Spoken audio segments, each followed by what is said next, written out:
বিশ্বনবী মুহাম্মদ সাল্লাল্লাহু আলাইহি সাল্লাম বলেছেন, কোনো ব্যক্তি যদি প্রতিদিন রাতে ঘুমানোর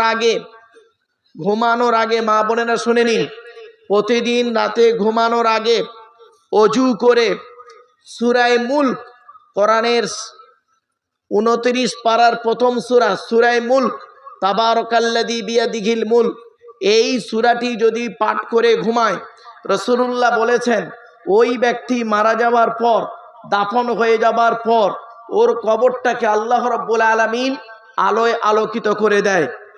সুধী শ্রোতামণ্ডলী, বাড়ি থেকে একটু ভাববেন, ছোট্ট একটি উদাহরণের মাধ্যমে আলোচনাটা আর একটু এগিয়ে যাচ্ছি।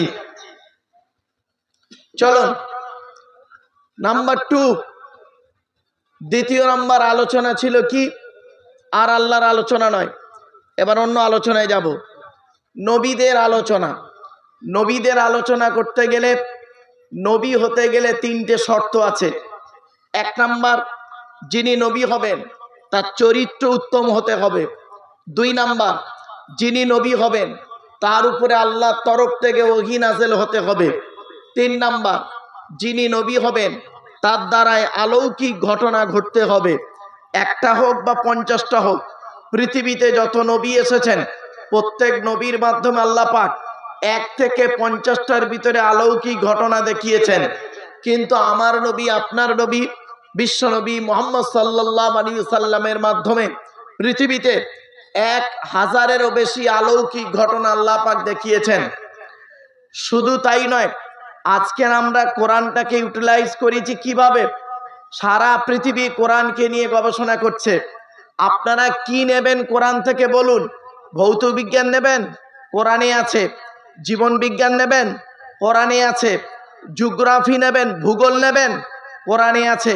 রাজনৈতিক জীবন, পারিবারিক জীবন, সাংসারিক জীবন, অর্থনৈতিক জীবন, সামাজিক জীবন, আর্থি লাইফ, আফটার লাইফ, কি নেবেন? সবই রয়েছে কোরআনের ভিতরে, ডাইরেক্ট ইনডাইরেক্ট। এ কোরআনকে নিয়ে গবেষণা করছে কারা? America, London, France, Britain, Japan, Jordan, জার্মানির ঠান্ডা করে বসে বসে কোরআনকে নিয়ে গবেষণা করছে। কারা করেছে? Humphry Davy, Michael Faraday, Einstein, Isaac Newton, doctor Maurice Bucaille, mister Cook, mister জাবেরিন, mister Campbell, Raja Rammohan Roy, Ishwarchandra Vidyasagar, Rabindranath Tagore, Acharya Jagadish Chandra Bose, Francis Drake, William স্কিথমুর, Williams Harvey, Thomas, George Bernard, এরা কোরআন কি নিয়ে গবেষণা করলো। দুঃখের বিষয়, আমরা কিছু মৌলবি, সকলে নয়, আমরা কিছু মৌলবি কোরআনটাকে ইউটিলাইজ করলাম কিভাবে? তেল পড়া, পানি পড়া, ওয়াজ করা, খতম পড়া, তাবিজ মরা, ঘর বন্ধ করা, আর নিজেদের মধ্যে তর্ক বিতর্ক করে একে অপরকে গালি দেওয়া। ঠিক না বে ঠিক? এজন্য আমি আপনাদেরকে অনুরোধ করে বলে যাচ্ছি, মসজিদের ইমাম সাহেব আছেন, এলাকার আলেম উলামারা আছেন, তাদের কাছে কোরআনটা শিখে নিন। আসছি, একটু আলোচনা করলেই বুঝতে পারবেন। কোরআনটা শিখে নিন। চলুন, কোরআন যার উপরে নাজিল হয়েছে তার নাম হলো বিশ্বনবী মুহাম্মদ সাল্লাল্লাহু আলাইহি সাল্লাম। কোরআনের ভিতরে কি আছে? 30টা পারা, 540টা রুকু, 114টা সূরা, 14 থেকে 15খানা সাজদা, 7টা মানজিল, 8 থেকে 12খানা সাক্তা, 6666টা আয়াত, কেউ বলেছেন 6236টা আয়াত, 3,23,215টা অক্ষর। এ কোরআন 22 বছর 9 মাস কয়েকদিন কম বেশি 23 বছর ধরে কোনো ঘটনাকে কেন্দ্র করে, কোনো ব্যক্তিকে কেন্দ্র করে, কোনো বস্তুকে কেন্দ্র করে, কোনো জায়গাকে কেন্দ্র করে কোরআনের আয়াতগুলো নাজিল হয়েছে। 6000 আয়াত নাজিল হয়েছে, 12,000 জায়গায় অবতীর্ণ হয়েছে। এই কোরআনে আছে 1000 আয়াত হলো বিজ্ঞান ভিত্তিক। শুনে নিন, এই কোরআনে আছে 250 রকমের হারাম। কত? আপনি কটা হারাম জানেন? ওই মদ খাওয়া, সুদ খাওয়া, ঘুষ খাওয়া, বিয়ের পণ নেওয়া, নারী নির্যাতন করা, জমি ডাল চুরি করা, হুক মেরে কারেন্ট নেওয়া, ব্যাস। 250 রকমের হারাম আছে, 250 রকমের হালাল আছে এই কোরআনে। সে কোরআনকে নিয়ে সারা বিশ্ব গবেষণা করছে।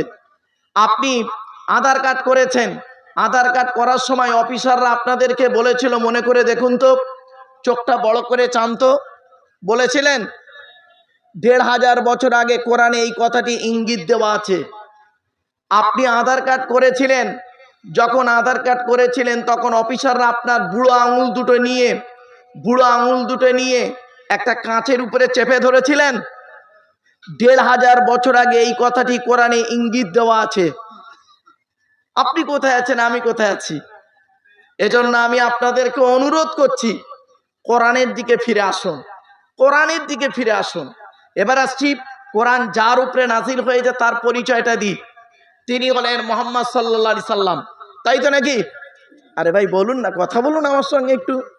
আসলে ব্যাপারটা কি জানেন, একবারে শেষ লগ্নে, আর আপনাদের এখানে রাতে বেশি রাত পর্যন্ত ওয়াজ শুনে হয়তো অভ্যস্ত নয়।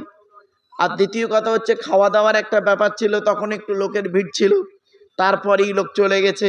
তবে বাবা একটা কথা বলি, কলেজ ইউনিভার্সিটি ছেলে মেয়ে পড়াই তো, আর পেশাগত দিক থেকে আমি একজন উচ্চ মাধ্যমিক হাই মাদ্রাসার শিক্ষক।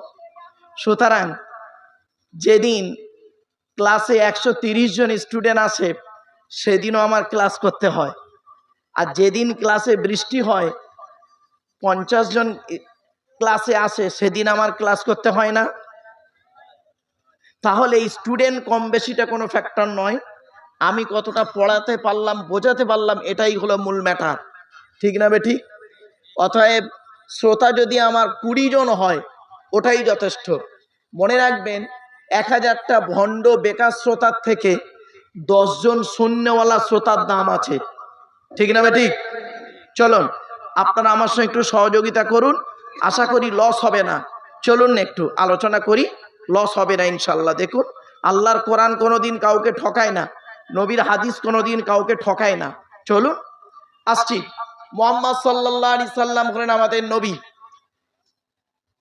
তিনি, তার পরিচয়টা একটু আমাদের দেওয়া দরকার, জানা দরকার। মুহাম্মদ সাল্লাল্লাহু আলাইহি সাল্লাম কোন বংশে জন্মগ্রহণ করেছেন একটু বলতে পারবেন? কে বলবেন? কুরাইশ বংশে, তাই তো? হ্যাঁ, চলুন কার নাম কুরাইশ একটু শুনে নিন। মুহাম্মাদের বাপের নাম আব্দুল্লাহ, আব্দুল্লাহর বাপের নাম আব্দুল মুত্তালিব, আব্দুল মুত্তালিবের বাপের নাম আব্দে মান্নাফ, আব্দে মান্নাফের বাপের নাম হাশেম, হাশেমের বাপের নাম কুসাই, কুসাইয়ের বাপের নাম কিলাব, কিলাবের বাপের নাম মুররা, মুরার বাপের নাম লুবাই, লুবাইয়ের বাপের নাম কাব, কাবের বাপের নাম গালিব, গালিবের বাপের নাম ফিগির, ফিগির থেকে কুরাইশ বংশ এসেছে। নবীর বাপের নাম আব্দুল্লাহ, মায়ের নাম আমিনা, দাদার নাম আব্দুল মুত্তালিব, দাদির নাম হলো নেতিলা বিনতে খব্বাব ব্রাকেটে ফতেমা, কেউ বলেছেন সামিরা। নবীর নানার নাম আব্দুল ওয়াহাব জুগুরি, নবীর নানির নাম বারিদা বা বাররা, নবীর দুধমার নাম হালিমা, নবীর দুধ বাপের নাম হারেস, নবীর দুধ ভাইয়ের নাম আব্দুল্লাহ, নবীর বাপের নাম আব্দুল্লাহ, নবীর দুধ ভাইয়ের নাম আব্দুল্লাহ, দুটো যেন এক করে ফেলবেন না। নবীর জন্ম 570 খ্রিস্টাব্দে। ইংরাজি কি মাস ছিল? 29শে আগস্ট। আরবি মাস ছিল রবিউল আউয়াল মাস। 12 তারিখ, মতান্তরে 9 তারিখ, সোমবার শবে সাদেকের সময় আরবের মক্কা নগরে কুরাইশ বংশে নবীর জন্ম। নবীর বাপেরা হলো 10 ভাই, নবীর মায়েরা হলো 19 বোন। নবীর 9টা চাচা, ভালো করে জেনে নিন। নবীর 9টা চাচা, 18টা খালা, 6টা ফুফু, 7টা ছেলে মেয়ে। নবীর 9টা চাচার নাম কি? বড় চাচার নাম হারেস, জুবায়ের, মুকাইয়িম, ফাইদাক, জাইদাক, আবুল আহাব, হামজা, আব্বাস, আবু তালেব, নবীর বাপ আব্দুল্লাহ। নবীর 7টা ছেলে মেয়ে, 3টে পুত্র সন্তান, 4টে কন্যা সন্তান। 3টে পুত্র সন্তানের নাম কি? বড় ছেলেটার নাম হলো কাসেম, তারপরের ছেলেটার নাম হলো তাহের বা তৈয়েব, ছোট ছেলেটার নাম হলো ইব্রাহিম। 4টে কন্যা সন্তানের নাম কি? বড় মেয়েটার নাম জয়নাব, রুকাইয়া, উম্মে কুলসুম, ছোট মেয়েটার নাম হলো ফতেমা, যার সঙ্গে নবীজি হযরতে আলী রাদিয়াল্লাহু তাআলা আনহুর বিবাহ দিয়েছিলেন। এখানে একটি ছোট্ট প্রশ্ন, তার উত্তর। মা বোন যারা আমার বক্তব্য শুনছেন, ভালো করে এবারে শুনে নিন। এতক্ষণ আমি মিষ্টি মিষ্টি কথায় কথা বলেছি, খারাপ সেন্স নেবেন না।